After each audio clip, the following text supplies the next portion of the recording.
I used to naively believe that raising children was about passing down love.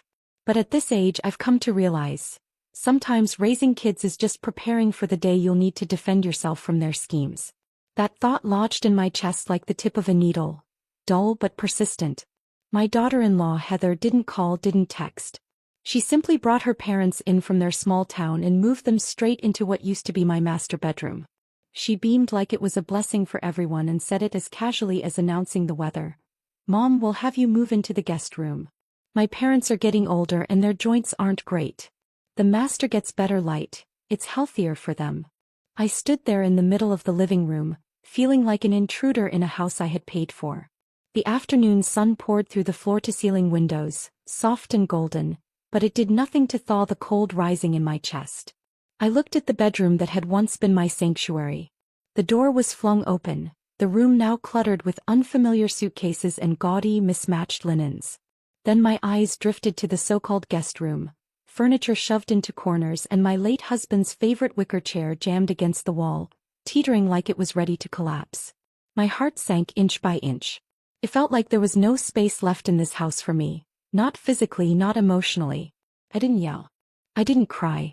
Because I knew better. Arguing with someone like Heather was pointless. As for Daniel, my son who followed his wife's lead on everything, confronting him would only humiliate him and that would backfire.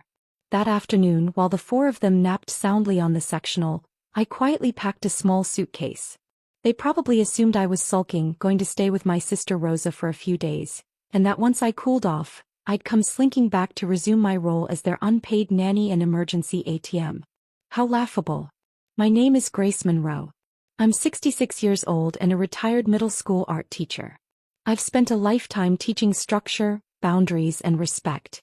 Do they really think I'm that easy to push around? They've gravely underestimated me. On the very first day I walked out of that house, I called my lawyer. What they don't know is I've already started the process to sell it. My husband passed away from illness a few years ago. Since then, it had been just me and Daniel. I could have lived alone, peacefully and quietly. But I chose to move in with them thinking I could help. Watch Lucas during the day, cook dinner, keep the house running. I carried that household. The days were tiring, but outwardly we kept the peace. Heather and I could still exchange civil words. But I always knew that harmony was a fragile illusion.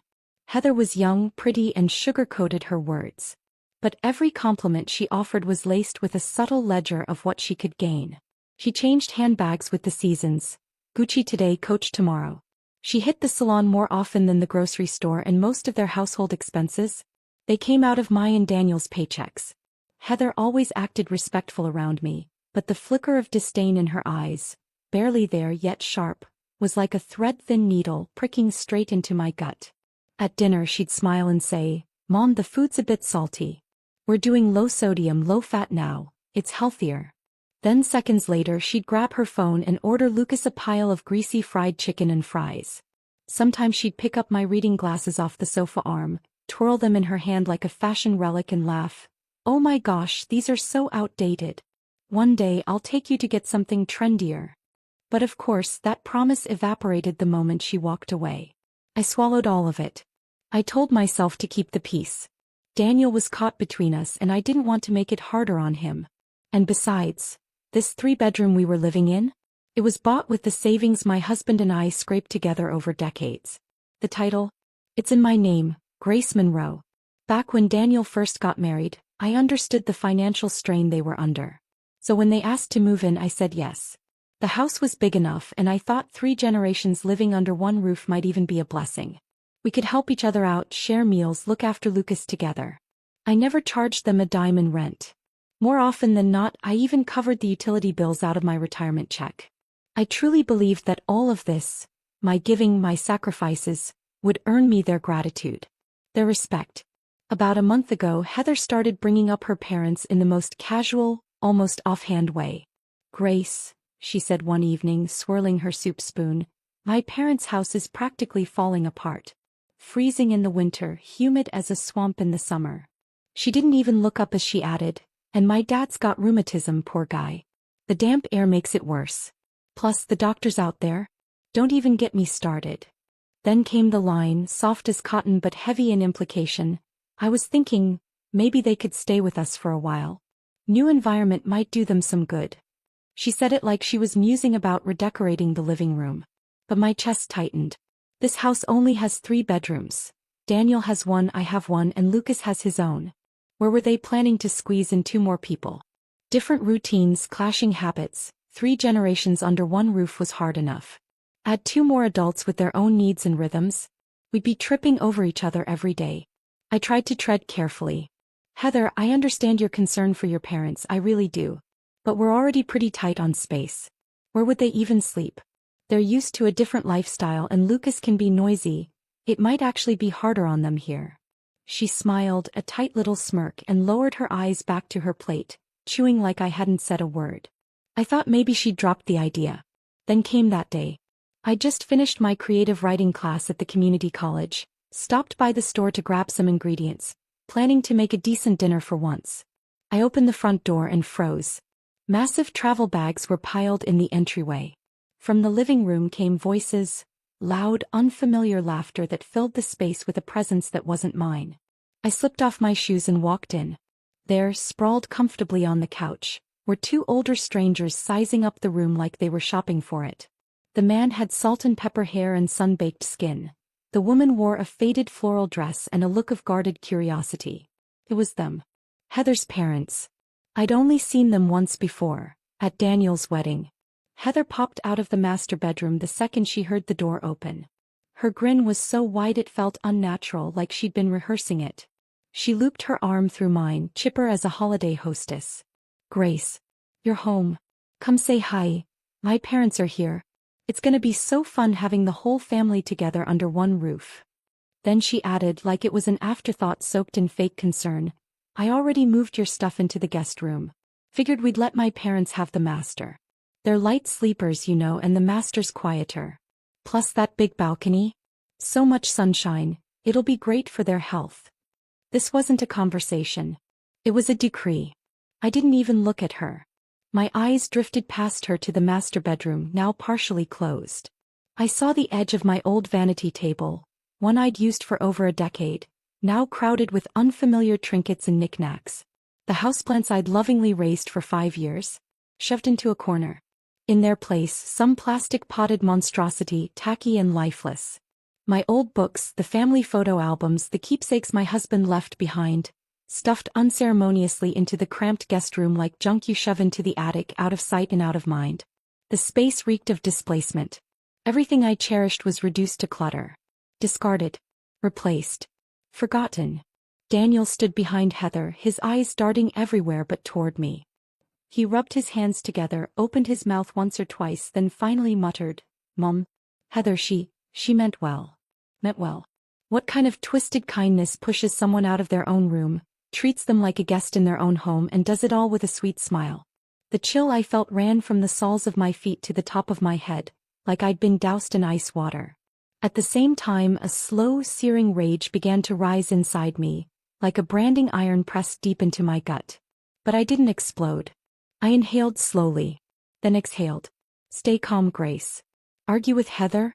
She'd just turn around and cry to everyone about her petty, uncultured mother-in-law. Fight with Daniel. He was already fully under her thumb, wouldn't even raise his voice in my defense. All it would do is make me look pathetic. And I knew, if I went down that path, this house would become a battlefield. And I'd be the only one wounded. I slipped my arm out of hers, looked Heather square in the eye and said with all the emotion of a weather report, Got it. Then I turned and walked into the guest room. The door felt like it had turned into a wall, a silent, solid divide between me and the new owners of this house. Outside, I could hear Heather and her mother laughing, their voices like drills in my ears, chirping about curtain colors and hanging chairs for the balcony, and whether they should plant some herbs out there. As if the room had always been theirs. As if I had never existed in it. Inside, chaos. My clothes were tossed haphazardly on the bed. My husband's favorite books were crushed beneath a heap of wrinkled fabric, the pages curling at the corners. A photo frame lay face down on the floor, one corner of the glass cracked. In the picture, he and I were young again, standing in the spring sunlight, his smile as warm and effortless as the season's first bloom. My heart broke like that glass, but silently. Daniel followed me in. He hovered at the door like a scolded child, unsure what to do with his hands. Mom, please don't take it the wrong way. Heather really didn't mean anything by it.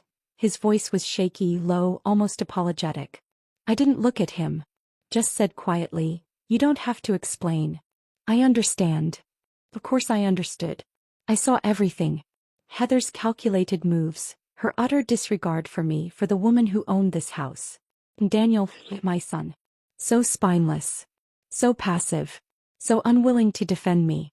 He didn't raise his voice. He didn't draw a line. He didn't say the one sentence I needed most. The real heartbreak wasn't being kicked out of my room. It was knowing my own son stood by and let it happen. Something in me shut down right then. Froze solid. It's not that I don't know how to fight, how to stand my ground. I just didn't want to anymore. Because once your heart dies a little, so does the will to struggle. The greatest distance in the world isn't death. It's when your own child stands in front of you and can't say, Mom, this is your home. That afternoon, Heather took her parents out to explore the neighborhood and make a Costco run, smiling like she'd won the lottery. Daniel said nothing about where he was headed, but I imagined he'd gone to some cafe to avoid it all. I closed the door behind me and began packing. I didn't take much, just the essentials. My ID, important documents, a few pieces of jewelry. And that photo in the cracked frame. I wrapped it in a soft towel and tucked it gently at the bottom of my bag. Clothes? Toiletries? I left them. Let them have it all. After all, they had no idea what was coming next. I pulled out my phone and dialed my sister Rosa. Rosa, can I ask you for a favor? I kept my tone as light as I could. You remember that cleaning service you mentioned a while back? Do you still have their number? I'd like to hire someone reliable to do a deep clean on my old place in Oakland. But I'm planning to move back. There was a pause on the other end of the line, just a second or two, before her voice came through, tinged with concern. Grace? Are you okay? Did Heather say something again? Did you two have a fight? It's nothing serious, I said, pausing. I just want a quieter place for a while. I didn't say more. Some things don't need to be shared, not even with your own sister. Airing your family's dirty laundry only spreads more worry. After we hung up, I immediately called the cleaning company and booked a full service for the next day. Once everything was set, I zipped up my old suitcase and quietly walked out of the bedroom. As I stepped into the living room, Heather and her parents burst through the front door, all smiles, carrying bags of fruit and snacks from their shopping trip.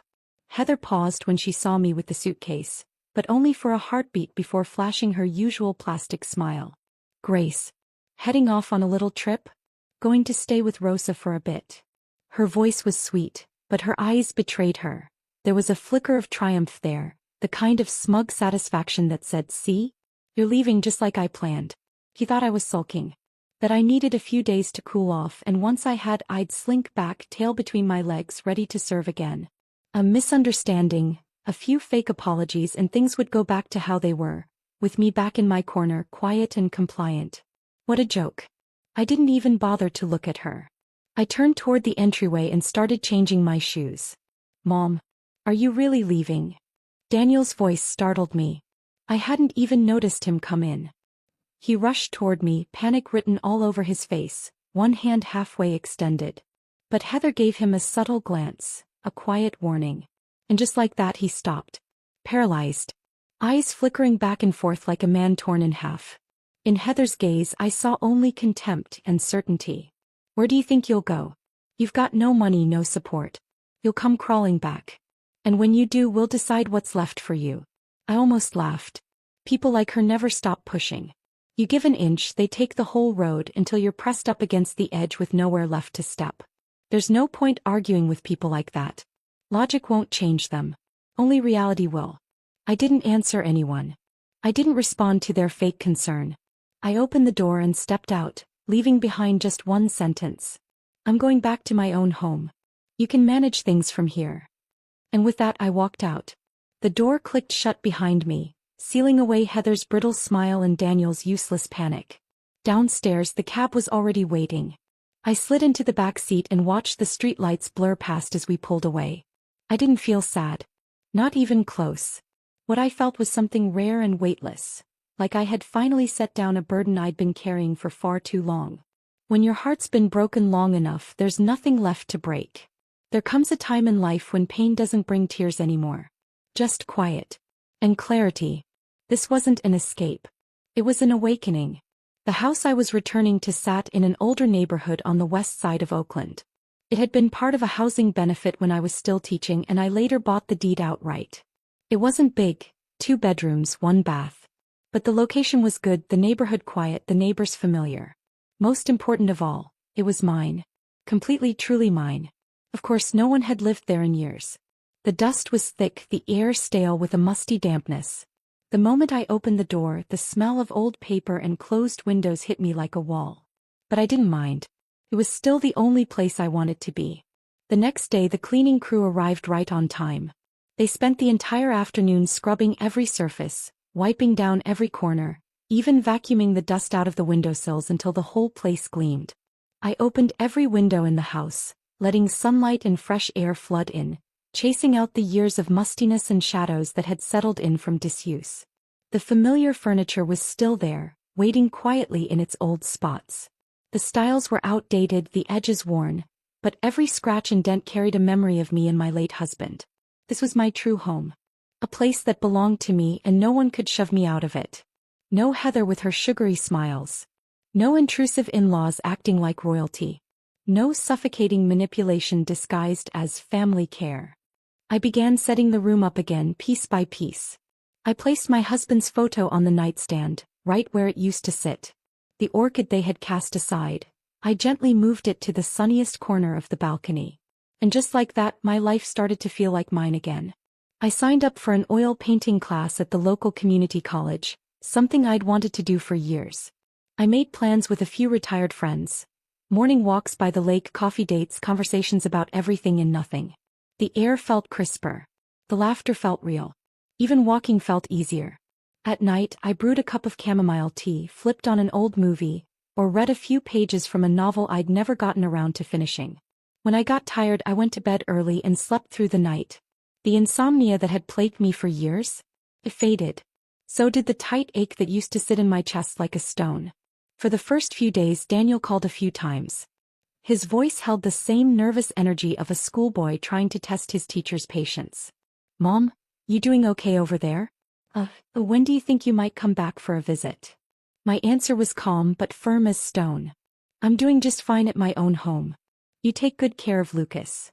Every time I said something like that. Brief. Clear. Unshakable. Once. Twice. 3 times. Eventually Daniel started to understand. Or maybe Heather gave him the look. The calls tapered off. Then they became rare. Eventually all that remained were the obligatory holiday texts. "Happy Thanksgiving, Mom." Or the occasional dry, "How's your health?" I didn't mind. I used to think that happiness in old age meant seeing your children happy. That their well-being was your reward. But now I knew, real happiness is having money in your pocket, peace in your heart, silence in your ears, and most importantly, freedom from people who think they own you. Here in this little house my life was still. And stillness had never felt so good. Heather, though, clearly wasn't coping well. Her grand scheme had banked on me crumbling. She'd counted on the loneliness, the inconvenience, the little headaches of daily life piling up until I ran back to them, willing, desperate, ready to serve again. But a month passed. I didn't go back. I didn't complain. I didn't ask for a single thing. Her trap had sprung with no prey inside. At first she sent Daniel to try his hand at coaxing me, soft as a cloud, full of concern and guilt. I stayed steady, unmoved. Then finally she cracked. He called me herself. From the very first word I heard it, that breathy, syrupy tone of hers, the one she used when she was trying to play sweet. "Grace, we're just a little worried, with you living alone and all. Lucas asks about you every day." I replied with a faint, non-committal, and nothing more. There was a pause on the other end. And then her tone shifted just slightly, but enough. A tiny thread of impatience, barely restrained, crept in. "Grace, ever since my parents moved in, expenses have gone way up. When you were here, at least you helped out. But now, you're living alone, nice and easy, and meanwhile we're over here trying to manage everything ourselves." There was the tail of the fox finally sticking out from under the velvet curtain. Heather kept up her routine, soft-voiced but sharp as ever. "My dad's leg, the doctor says he needs long-term physical therapy. It's not cheap. And Lucas's music lessons. His teacher wants the new semester's tuition by next week. Things are really tight at home right now. I listened, lips curled in a faint smile. She was circling carefully, but the target was obvious. Money. My voice was even. Is that so? Then I guess it's time you two sat down and worked out a proper budget. Silence. Heather clearly hadn't expected that response. She choked on her next words, her tone stiffening. No, Grace, I mean, you've got a good retirement income, right? Maybe, just for now, could you help us out a little? We're family after all. We should look out for each other. Family. I repeated the word slowly, letting the irony hang in the air. The day your parents moved in, who was it that kicked me out of the master bedroom? Who shoved my belongings into a storage closet and smiled while saying, "The master's better for the elderly?" Funny how no one mentioned we're family then. I wasn't going to dance around it anymore. I laid it all out plain and sharp. Heather, my pension came from a lifetime of hard work and sacrifice. It's meant for me. Only me. You two had the nerve to move your parents into my home behind my back. Then you deal with it. You made the decision. You live with the consequences. But don't look to me to cover the bill. Before she could say another word, I hung up. I let out a long breath. To them, I wasn't a mother anymore. I was a bottomless ATM.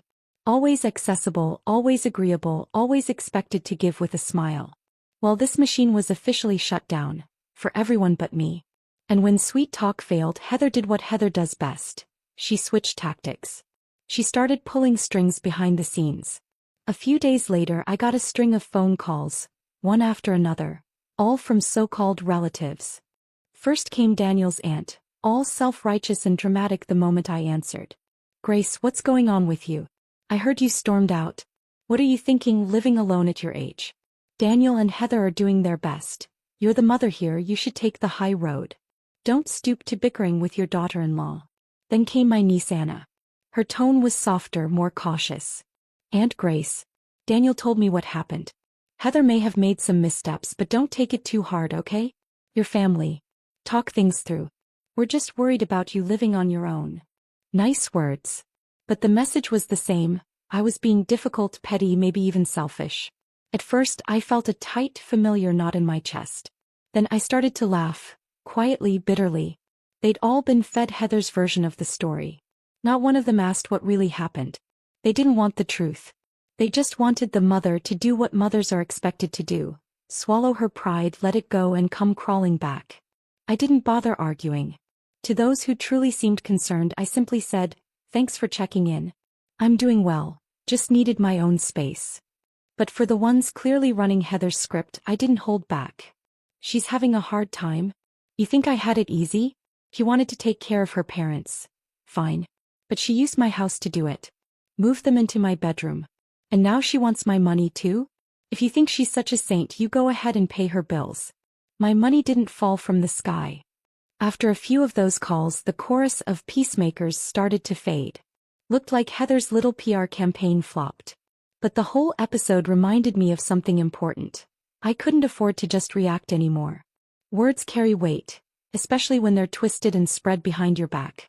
If Heather ever decided to go full-on manipulative, she could easily poison more ears, rewrite the story until I looked like the villain. And I wasn't about to let that happen. I needed to move. Strategically. Proactively. So I began to prepare, quietly, methodically, one piece at a time. First, I pulled out my old phone and scrolled through months of texts from Heather. Message after message, the same theme ran through. Subtle complaints about how I wasn't generous enough. Thinly veiled hints that I should be paying for this or covering that. I took screenshots of every single one. Saved them in a folder. Labeled. Then I called an old neighbor from the block where my Oakland house stood. We made small talk and I casually asked, "The house must feel lively since I moved out, huh? Must be quite the scene over there these days." She didn't even hesitate. Lowering her voice like someone passing on neighborhood gossip, she told me everything. Heather apparently had a habit of complaining about me in public, right in front of the building to anyone within earshot. "She's still holding on to that house," she'd say. "It's going to be ours eventually anyway." She seemed to forget the golden rule of nosy neighbors. Someone's always recording. It didn't take long before a few voice clips showed up in my inbox. Her tone, her words, clear as glass. I also rang up an old friend of mine, a retired family lawyer. She had handled enough cases involving elder abuse and financial exploitation to know the terrain. I told her I wasn't planning to drag this into court, not yet anyway. I just needed to understand my rights. My leverage. I needed clarity in my head and cards in my hand. If they came after me again, if they tried to smear me, I would be ready. I wasn't some naive old woman who had never seen the world. By the start of the second month, things began to unravel, just as I'd expected. Without their live-in maid and 24/7 bank account, Daniel and Heather's carefully curated life began to crack. The bills piled up. I wasn't there to quietly pick up the pieces anymore. Heather kept spending like nothing had changed: designer handbags, spa appointments, private sessions with her personal trainer. And having her parents under the same roof? That wasn't the free ride she imagined. The old couple were strict, routine-bound. They ate bland food, went to bed early, and had little tolerance for her lifestyle. Heather liked to binge reality TV at full volume late into the night. Her dad was up at dawn, pacing loudly through the hallway. Tensions rose fast. She started snapping, complaining that their food tasted like hospital meals, rolling her eyes at their constant nagging about waste. The bags, the Botox, the takeout. At first she bit her tongue. Then she stopped pretending altogether. "Are you guys here to visit or just here to drive me insane?" she snapped one night, loud enough for the neighbors to hear. She even started picking fights with Daniel, shouting about being trapped in a mental ward and about to lose it. And Daniel? He was cracking under the pressure. Until one evening there was a knock at my door. I opened it to find my son looking like a ghost, dark circles under his eyes, hair matted, t-shirt wrinkled like a used napkin. I let him in. He collapsed onto the couch like someone who hadn't sat down in days.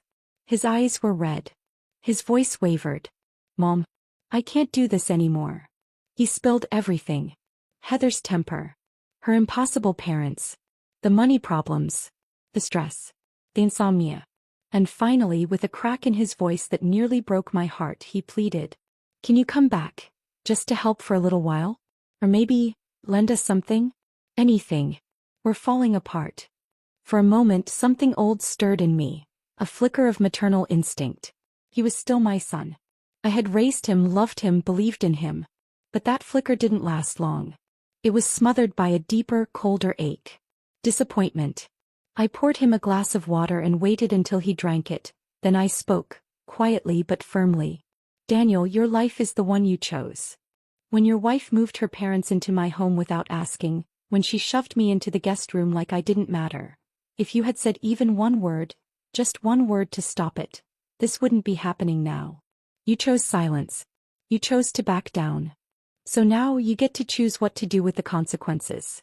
I paused for a moment, letting my eyes rest on Daniel's frozen expression. Then I added slowly but firmly, "As for money, don't ask me again. Go home and tell your wife this. My money is for me and me alone. Don't expect another dime. Ever." Daniel's lips trembled like he wanted to respond, to plead, maybe to protest. But no words came. He just sat there, head bowed, like a man who'd lost everything on a bad bet. I knew my words cut deep. But some things need to be said, sharp, clear, and without apology. Compassion in the wrong hands is a disease. Especially when it's handed out to people who see you as a bottomless well, who only step closer to draw more from you, who see every act of kindness not as grace but as obligation. The more you give, the more they take, until there's nothing left of you but dust and silence. Daniel needed to wake up. I closed the door behind him and stood there for a while, back pressed against the wood, letting out a long, slow breath. Yes, my chest felt heavy, but under that weight was something else. Something steady. Something fierce. Clarity. And resolve. For the first time in a long time I knew exactly what I needed to do. Not for them. For me. I picked up my phone and dialed a number I knew by heart.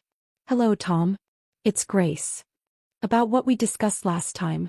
I've made up my mind. I want to move forward with the will revision." There was a pause on the other end.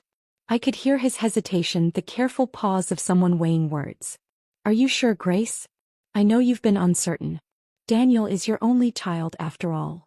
My response came quick. Clean. Unshakable. "I've made my decision. Some people and some mistakes aren't worth waiting around for." Tom didn't argue.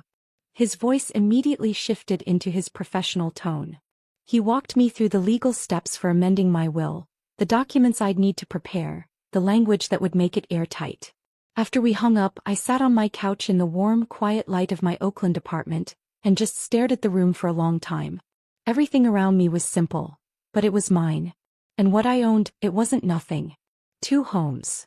One was this modest but well-located apartment in Oakland, worth over $300,000. The other was the house Daniel and Heather lived in now in Berkeley, a bigger property, close to $750,000 in market value. Add to that nearly $100,000 in savings, plus annuities and long-term investment accounts. My and my late husband's lifelong savings. I had never, not once, thought any of it would go to anyone else. Daniel was my only child. Who else would I leave it to? But now, everything had changed. Daniel's weakness. Heather's greed. Their combined disregard for me. Little by little, they had eroded the foundation of love and trust I'd built over a lifetime. Leave them all this? I could already picture how they'd squander it. New cars, designer bags, the latest iPhones, and a lifestyle that always needed more. I could even imagine the 2 of them turning on each other, fighting over who got what, how to split the cash. Me. After they finished inheriting everything, they probably wouldn't even bother to buy a headstone. No. I wouldn't let it happen. Not after everything I'd lived through. Not after everything I'd earned. The next morning I called Tom again. I have one more decision, I said. I want to sell the Berkeley house. The one they're living in. By noon we met at his office. He placed the authorization contract in front of me. I read it carefully, then signed my name 1 letter at a time. No shaking hand, no second thoughts. Legally, you have full authority to sell that property, Tom said, slipping the papers into a folder. They have no claim. You're the sole owner. And I'll personally oversee every step of the transaction, to make sure they can't interfere. I nodded slowly. And for the first time in a long while I felt it. Relief. The kind that settles deep in your chest like a stone finally laid to rest.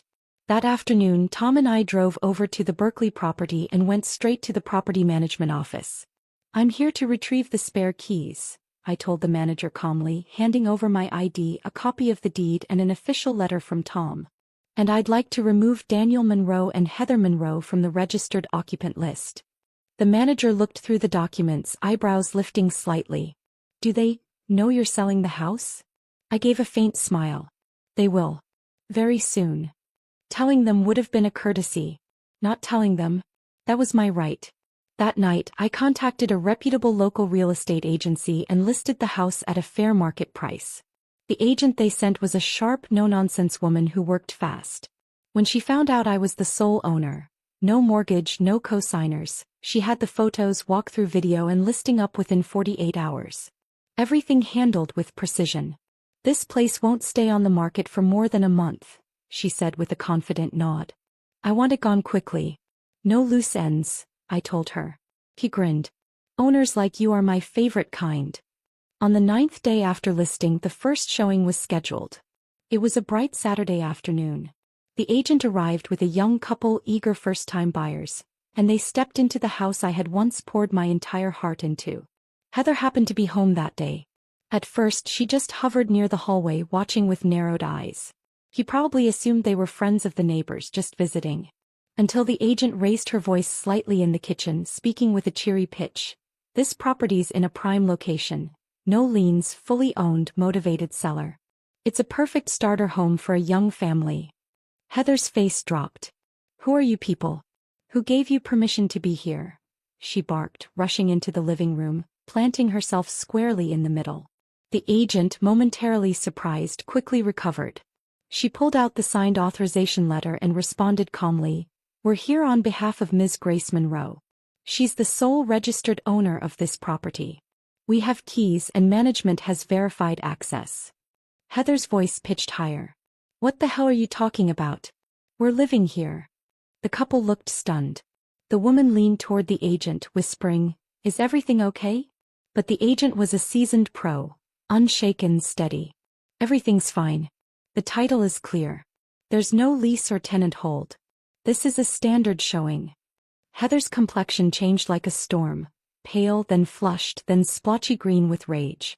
She yanked out her phone and started dialing furiously. No doubt calling Daniel. Meanwhile, curious neighbors began to peek out from their balconies and doorways. Word traveled fast in that community, and now the rumors were confirmed. Grace is really selling the place? The very next afternoon I got the call from Daniel. His voice was tight and panicked. Mom, is this some kind of misunderstanding? Are you seriously selling the house? No misunderstanding, I replied, light as air. But we're still living here. Can't you, at least think this through? What about Lucas? Your grandson's growing up here. You said it yourselves, it was temporary, I said evenly. So stay until closing then move. I'm already in second-round negotiations. You should probably start looking. There was a long silence. Then he murmured, barely above a whisper, Heather's losing it. I didn't respond. They should have lost it a year ago. Not now. On the third week the agent called. Grace, she said, we've got a solid offer. Full down payment, cash buyer ready to close fast. Do you want to lock it in? Yes, I said without hesitation. The day the buyer came to sign, Heather finally snapped. She was waiting at the entrance of the neighborhood, blocking the real estate agent and the young couple with tears streaking down her cheeks and panic in her voice. We've lived here for so long. How could you sell the house out from under us? She even called the police, screaming about malicious eviction. The officers showed up, took one look at the deed, then one gave a curt, emotionless reply. This is private property. The registered owner has the legal right to sell. You're not tenants. You're not on the title. You'll need to vacate. That was when her face finally crumbled. Daniel showed up not long after, trying to pull her away. She shoved him off and screamed, Where were you this whole time? Your mother's made up her mind to throw us out. I didn't show my face. I had Tom serve them the official notice instead. It was short and sharp. This property has been sold. All non-title occupants are required to vacate within 2 weeks. Failure to comply will result in legal action for forcible eviction. This wasn't revenge. It was consequence. They pushed me out of the master bedroom and into the corner. I simply returned the favor by showing them the door. Heather's drama had played long enough. It was time for her to exit the stage. A week before closing, she still wouldn't give up. She showed up at my doorstep with Daniel. It was a harsh, bright morning. When I opened the door, they stood there at the foot of my steps. Daniel looking hollowed out, Heather hiding behind oversized sunglasses, her lips clamped tight. Mom, can we talk? Daniel asked softly, like a child waiting to be scolded. I didn't invite them in. I stood in the doorway, hand gripping the doorknob like it was a boundary I wasn't about to let them cross. Heather pulled off her sunglasses, revealing red, puffy eyes. Her voice was strained, brittle. Grace, we really don't have anywhere to go. We were wrong, okay? Just think about Lucas. He's used to this house.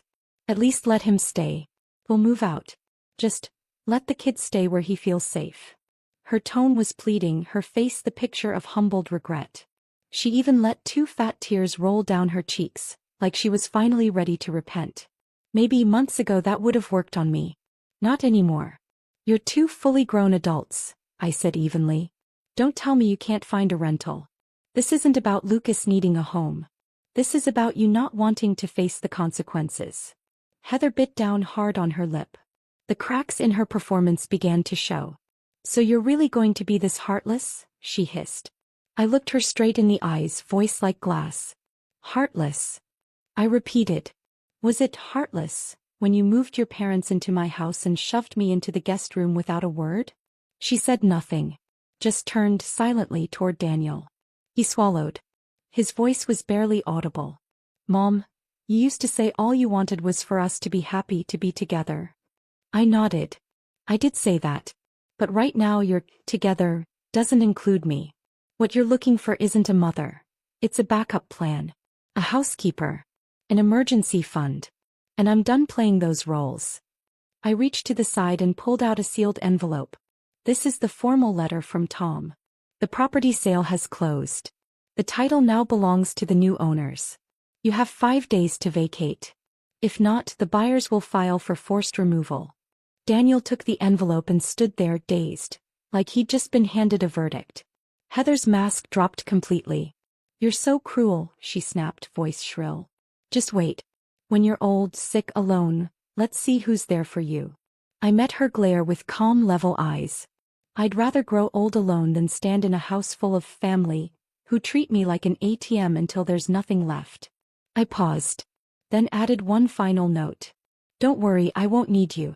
I've already made all my plans for retirement. Heather said nothing else. Just turned and slammed the car door so hard the windows rattled. The engine screeched to life, tires screeching like an angry child throwing a tantrum. Daniel sat in the passenger seat. He didn't even look back. After that day I never got another call from Daniel. No more half-hearted check-in voicemails from Heather either, the kind laced with fake concern and hidden agendas. Just a brief text from my realtor. They've started packing. But it's clear they have nowhere to go. They're asking if you'd consider postponing the handover. I replied with 2 words. Absolutely not. Friday morning, I received a call from the buyer's attorney, confirming the moving crew was scheduled to arrive the next day. If the house isn't vacated, he said plainly, we'll initiate formal proceedings for forcible removal. I hung up and sat by the window for a while, watching the old locust tree outside sway gently in the wind. That tree had seen many seasons come and go. Now it stood as witness to the final cleansing of mine. By noon the next day the neighborhood group chat lit up. Daniel's wife is outside yelling at the movers. I heard Grace finally sold the house. Told you, nobody gives away a house like that for free. One neighbor even filmed a short clip and sent it to me.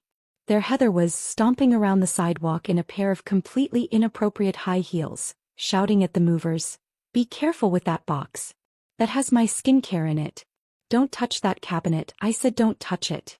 Daniel sat crouched by the wall on the phone, pale and defeated, surrounded by half-sealed boxes and scattered clothes.